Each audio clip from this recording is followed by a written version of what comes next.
ॐ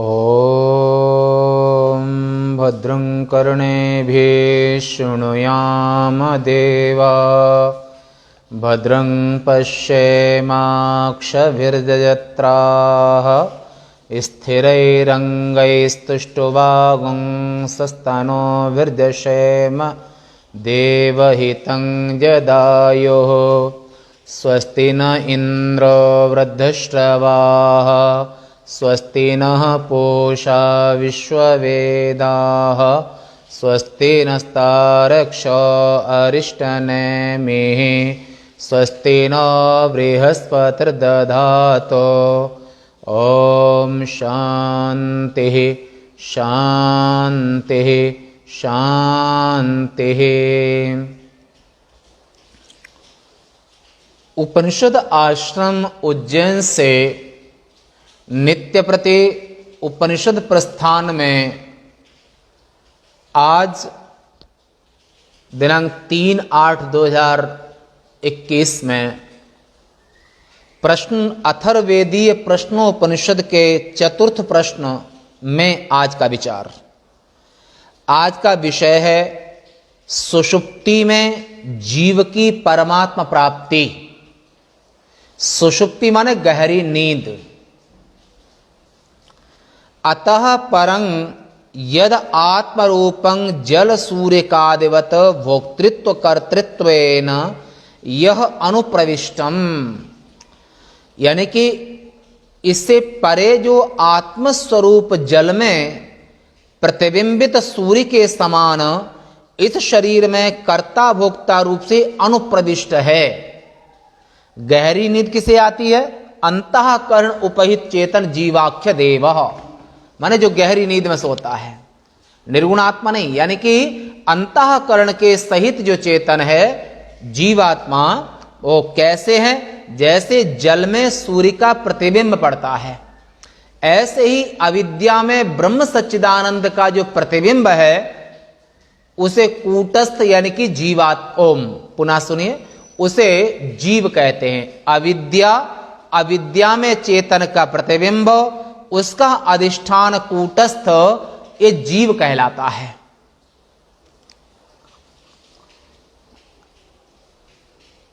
और उसी को ये जागृत स्वप्न सुषुप्ति अवस्थाएं होती हैं।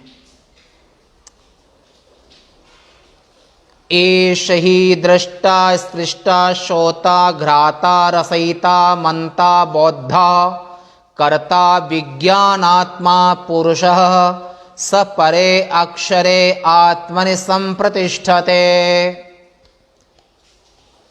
मूल श्रुति पाठ।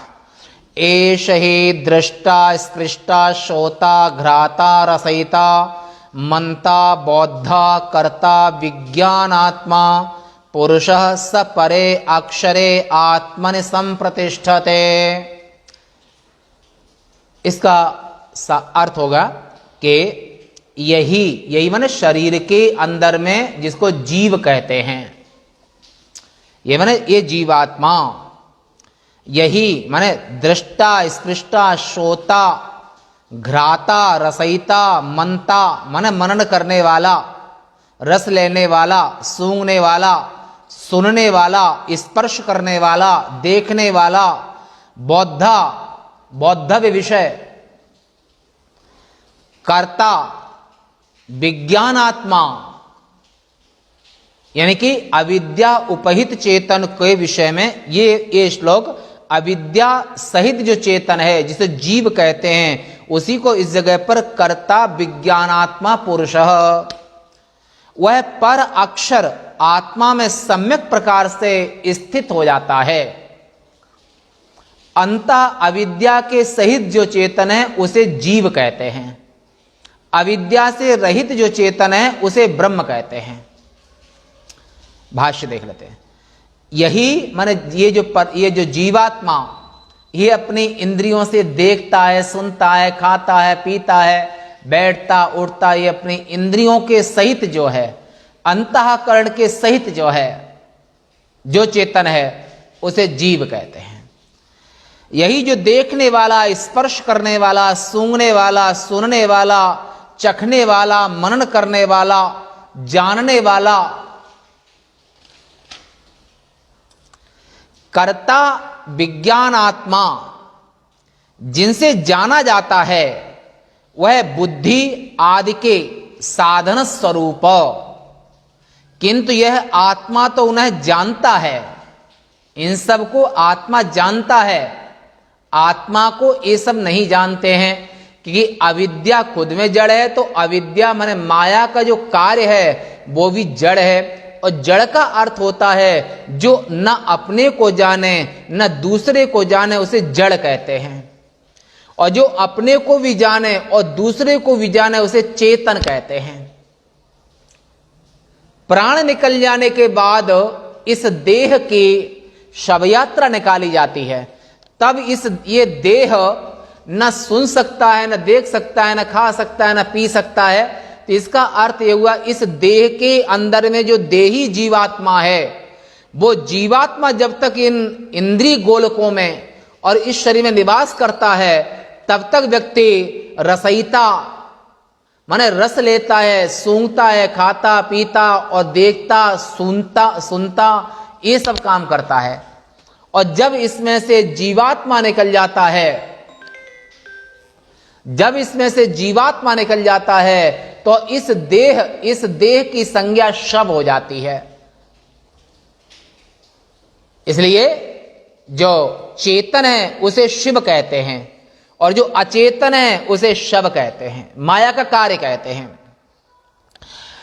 तो ये बुद्धि आदि ज्ञान के साधन स्वरूप, किंतु यह आत्मा तो उन्हें जानता है, इसलिए यह कर्ता कारक रूप विज्ञान है। यह तद्रूप माने वैसे स्वभाव वाला, अर्थात विज्ञात्री स्वभाव है, माने जानने, विज्ञात्री माने जानने वाला, पर शरीर जानने वाला नहीं है, इंद्रियां जानने वाली नहीं है। मनसो मनोयत वाचो हि वाचम, ये सांविधिक केनोपनिषद में प्रसंग आपने सुना पहले, कि जो प्राण का भी प्राण है, मन का भी मन है, इंद्रियों की इंद्रिय है, आंख की भी आंख है, उसे आत्मा कहते हैं।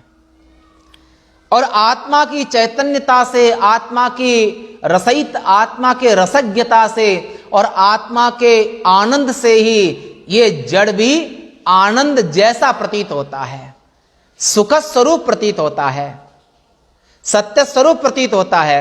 परंतु इस शव स्वरूप, इस देह सत्य नहीं है, देह चेतन नहीं है। देह के जैसे आप जब रोटी पकाते हैं, तो रोटी पकाने के पहले आप अग्नि के ऊपर तवा रखते हो, तवा लोहे का होता है, सोने का तो नहीं होता है। तो जो लोहे तवा आपने रखा और तवा लोहे का है और नीचे अग्नि जल रही है, तो आप अग्नि जब ज्यादा होती है तो तवा लोहे का जो काला तवा है वो तवा भी लाल हो जाता है। तो यहां पर लोहा और अग्नि का अन्योन्य भाव हो जाता है। लोहा अग्नि, अग्नि लोहा, अग्नि लोहा, लोहा अग्नि। ऐसे ही चिद और जड़ दोनों एक रूप है, माया के कारण हो जाते हैं अज्ञानी के लिए। तो अज्ञानी व्यक्ति इस जड़ संसार से, जड़ देह से, जड़ मन बुद्धि भी जड़ है, तो इससे चेतन को निकाल नहीं पाता है बिना ईश्वर के अनुग्रह से। और इसको भगवान ने गीता में भी संकेत किया है, याद दिला देते हैं आपको।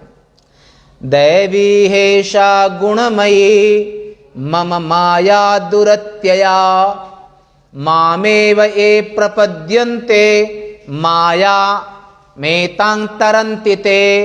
वे जो अनन्य रूप से जगन नियंता ईश्वर, जो सतचित आनंद स्वरूप जो शिव हैं, ऐसे शिव की अनन्य शरणागति, ऐसे सच्चिदानंद स्वरूप विष्णु की अनन्य शरणागति जो ग्रहण कर लेते हैं, वही माया से पार होते हैं। और दूसरे जो परमात्मा के अस्तित्व को स्वीकार नहीं करते हैं, गॉड इज नोवेयर, परमात्मा कहीं नहीं है, ऐसे जो नास्तिक लोग हैं, उनको तो कुकर सुकर नरकाद पता नहीं कितनी योनि में जाना पड़ता है। और जो परमात्मा के अस्तित्व को स्वीकार करते हैं, परमात्मा की सत्ता को स्वीकार करते हैं, आत्मा की सत्ता को स्वीकार करते हैं, उसके सत्यत्व को, चेतनत्व को और आनंद रूपता को स्वीकार करते हैं और ऐसे परमेश्वर ब्रह्म सच्चिदानंद शिव की शरणागत हो जाते हैं तो उनके दुखों का नाश होता है। और परमेश्वर को छोड़ करके आप महादेव से जितने दूर चलते जाएंगे और उतने ही आपके दुश्मन बढ़ते जाएंगे। जंगल राज्य, शेर, चीता, भालू, बंदर जहां रहते हैं वहां पर एक दूसरे चैन से न सो पाते हैं, न खा पाते हैं और न वो प्रसव कर पाते हैं। कभी कभी प्रसव करने के समय पर भी शेर शिकार करने को आ जाता है। पशु योनि, निरे दुखों से भरी पशु योनि है, चाहे मगर हो, मछली हो, शेर, चीता, भालू, बंदर, हिरण, बैल, भैंस, घोड़ा, घोड़ी, जितने भी हैं उनमें पशु योनि में दुख ही दुख है। और ऐसी योनियां मिलती क्यों हैं? ये इसलिए अंधं तमा प्रविशन्ते, जब आप मनुष्य थे तब आपने श्रोत्रिय ब्रह्मनिष्ठ संतों की चरण सेवा नहीं की और ज्ञान की, क्योंकि उनसे ज्ञान मिलेगा। और भगवान भी कहते हैं मोहिते अधिक संत जिए जाने, मोहिते अधिक गुरु ही जिए जाने, सकल भाई सेवय सन्माने। ऐसे गुरुजनों की, ज्ञानी गुरु की जो सेवा करते हैं तो उन्हें ज्ञान की प्राप्ति होती है। और नहीं ज्ञानेन सदृशं पवित्र में विद्यते, इस संसार में ज्ञान से बढ़कर के कुछ भी पवित्र नहीं है। तो जो ज्ञान करते हैं और परमात्मा के शरणागत होकर के जो और ज्ञान जिनको है वो तो अज्ञान से पार होते हैं। अनाड़ी भव सिंधु में गोते लगाते हैं। और जो ज्ञान की उपासना नहीं करता है वो अज्ञान में पड़े पड़े अन्य, जब शरीर छूटा फिर शरीर मिला, फिर छूटा, फिर ऐसे ही उसको दुख पर दुख उठाने पड़ते हैं। और जैसे अग्नि तवे में है और तब तवा भी लाल हो जाता है, ऐसे ही जब जीवात्मा इस जड़ देह में प्रवेश करता है तो ये हड्डी मांस का जो पुतला है ये भी चेतन जैसा लगता है। जो चेतन को जड़ करे, जड़ई करे चैतन्य। जो जड़ को चेतन जैसा, चेतन को जड़ जैसा अन्योन्याध्यास, उसे व्यक्ति निर्णय नहीं कर पाता है कि ये शरीर जड़ है कि चेतन है, जब तक सदगुरु की प्राप्ति नहीं होती है। और सदगुरु जब प्राप्त हो जाते हैं तो सदगुरु की कृपा से बना था जेबर हुआ हूं सोना, विवेक भट्ठी में गल चुका हूं। तो ऐसे ज्ञान के प्रताप से, ज्ञान की महिमा से, ज्ञान के कारण वो उस अज्ञानी जीव का अज्ञान दूर होता है। और स्वभाव वाला माने वैसे स्वभाव वाला अर्थात विज्ञात्री स्वभाव, माने लोहे में अग्नि ने प्रवेश किया तब लोहा भी लाल लाल हो गया। ऐसे ही ये जो जीवात्मा जब देह में प्रवेश करता है तो ये जो जड़ देह भी चेतन जैसा लगता है, चेतन होता नहीं है, चेतन जैसा लगता है। तथा कार्य करण संघात रूप उपाधि में पूर्ण होने के कारण यह पुरुष जल में दिखाई देने वाला सूर्य का प्रतिबिंब जिस प्रकार जल रूप उपाधि के नष्ट हो जाने पर सूर्य में प्रविष्ट हो जाता है, जल भरा हुआ है और ऊपर में सूर्य भगवान है, तो साफ सुथरे जल में सूर्य का प्रतिबिंब जल में दिखाई देता है। और जब जल वहां से हट जाता है तो सूर्य का जो प्रतिबिंब पड़ रहा था वो सूर्य में एक हो जाता है। इसी तरह से ये जीवात्मा जब इसका अज्ञान दूर हो जाता है, अविद्या नष्ट हो जाती है और इसकी मूर्खता नष्ट हो जाती है और इसकी जो नादानी नष्ट हो जाती है और ये जब ज्ञान को कर लेता है तो इसका भी ये भी परमात्मा के साथ में हमेशा हमेशा के लिए बैकुंठवासी हो जाता है। बैकुंठ का अर्थ होता है कुंठा राहित्यम बैकुंठम, जहां पर कोई गलानी ना हो, कोई विक्षेप ना हो। तो जैसे प्रतिबिंब, पानी सूख गया, पानी बह गया, पानी हट गया, तो जो सूर्य का प्रतिबिंब पड़ रहा था वो सूर्य स्वरूप सूर्य में एक हो गया, यानी कि प्रतिबिंब था ही नहीं, उपाधि कारण था। ऐसे ही अज्ञान के कारण इस जीव ने अपने आप को मैं लड़की, मैं लड़की, मैं लड़का, मैं पुरुष हूं, मैं स्त्री हूं, मैं नपुंसक हूं, मैं बैल हूं, मैं भैंस हूं, आदि आदि यद यद शरीरमाधृत्य तेन तेन सयुज्यते नैव स्त्री न पुमानेशो नैवायं न पुंछकः यद यद शरीरमाधृत्य तेन तेन सयुज्यते। आचार्य आदि शंकराचार्य जी भगवान कहते हैं कि ये जो है ये जीवात्मा जिस जिस देह को धारण करता है उसी देह को मैं मान लेता है, काला गोरा, ऊंचा नीचा, मैं ब्राह्मण हूं, मैं क्षत्रिय हूं, मैं वैश्य हूं, मैं शूद्र हूं, मैं स्त्री हूं, मैं पुरुष हूं, मैं मैतर हूं, मैं छूत हूं, मैं अछूत हूं, आदि आदि जितने भी भाव जिस जिस शरीर को धारण करता है उस शरीर में वो अस्मिता कर लेता है, अध्यास कर लेता है, उस शरीर को मैं मान लेता है। और निज देह को मैं मानना सबसे बड़ा ये पाप है, सब पाप इसके पुत्र हैं, ये पाप का भी बाप है।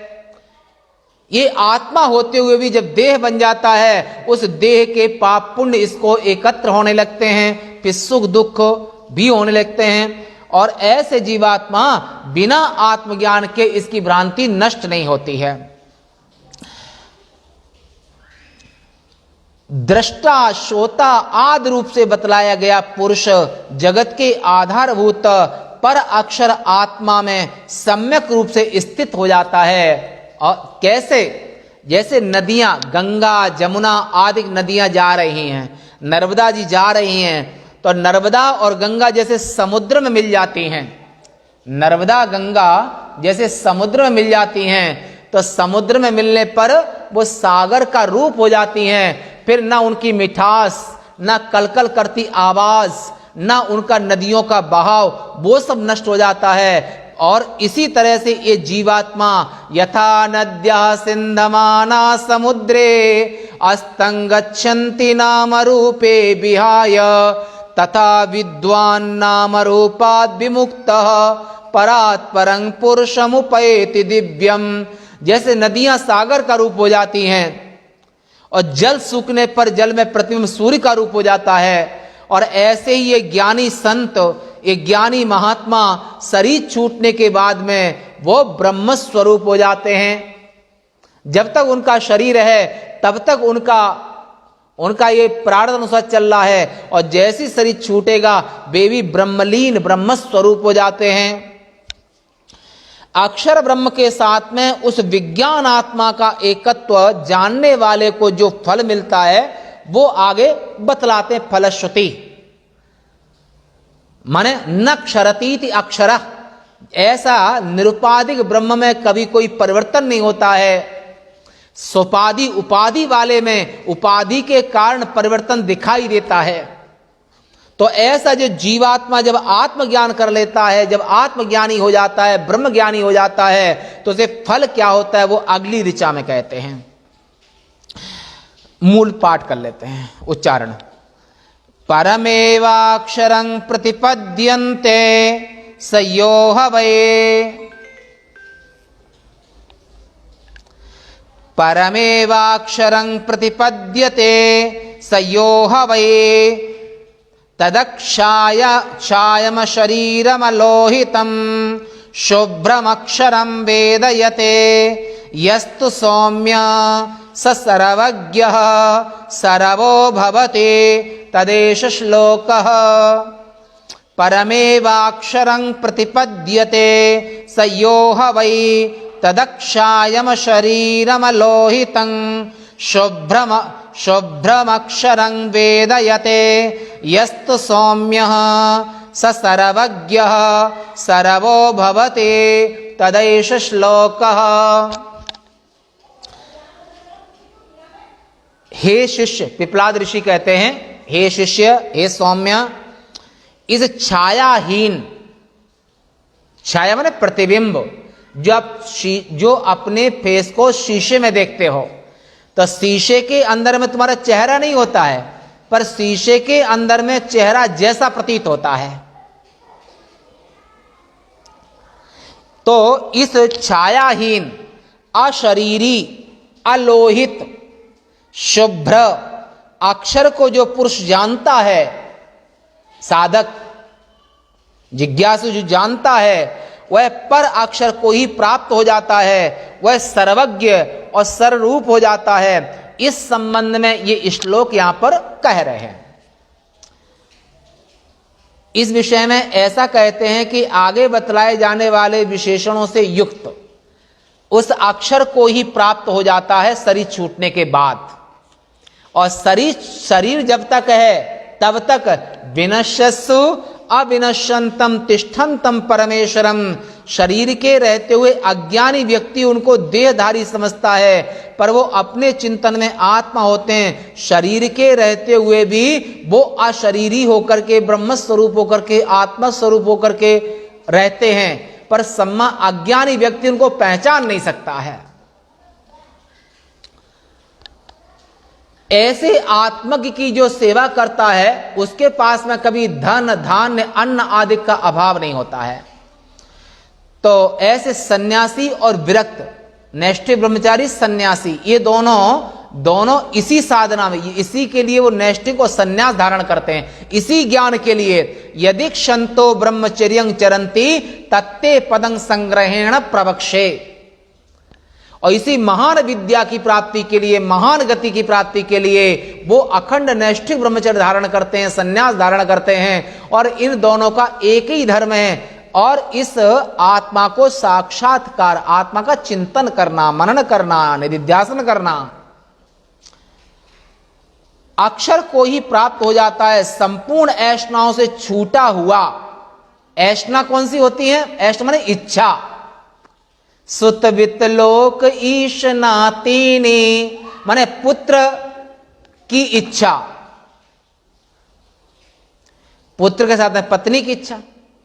तो पुत्रेष्णा, लोकेष्णा और वित्तेष्णा, माने धन की चाहत, पैसे की इच्छा, पुत्र की इच्छा और लोक में मान सम्मान की इच्छा। और जो इन तीनों इच्छाओं का त्याग करके वे सन्यास ग्रहण करते हैं और ब्रह्मचर्य ग्रहण करते हैं और वे ब्रह्म सच्चिदानंद की उपासना करते हैं।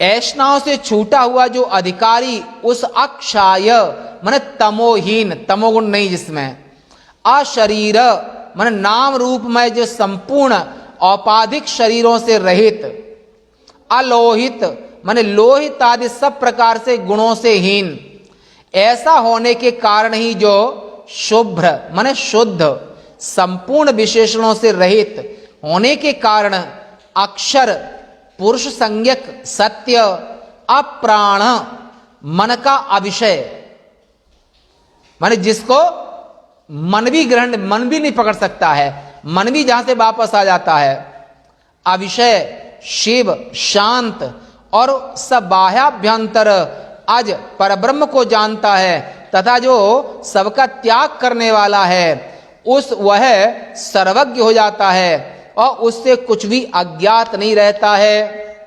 वह अविद्यावश पहले असर्वज्ञ था। जब तक व्यक्ति अविद्या के वश में होता है तो वो अल्पज्ञ माने सर्वज्ञ नहीं होता है, वो अल्प ज्ञानी होता है।